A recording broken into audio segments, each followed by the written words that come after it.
The first question, I'll start with you, Donna, and I know there's no easy answer to this question, but when is the best time or times to start talking to your children about money and the family's assets? It's not an easy question to answer, of course, but I think clients often conflate two things. One is teaching about money skills, and the other is revealing wealth.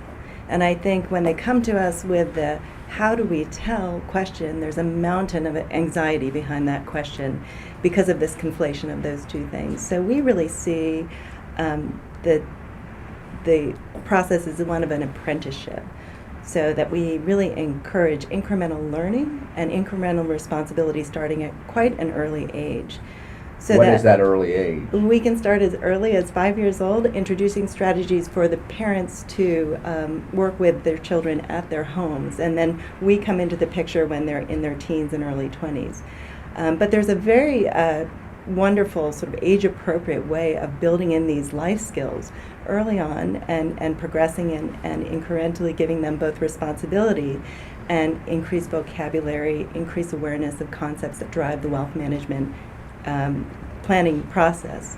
So that's really our approach, is trying to help them separate those two and reduce some of those anxieties that they feel.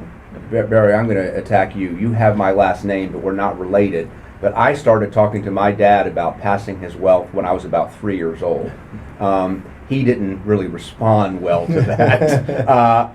But talk to us about how you talk to your clients. The first financial plan I did in 1980, the parents husband and wife walked in, and we said, well, what do you want your children to inherit? And he said, we want to spend the last dollar. My first thought was, these people will never meet my parents.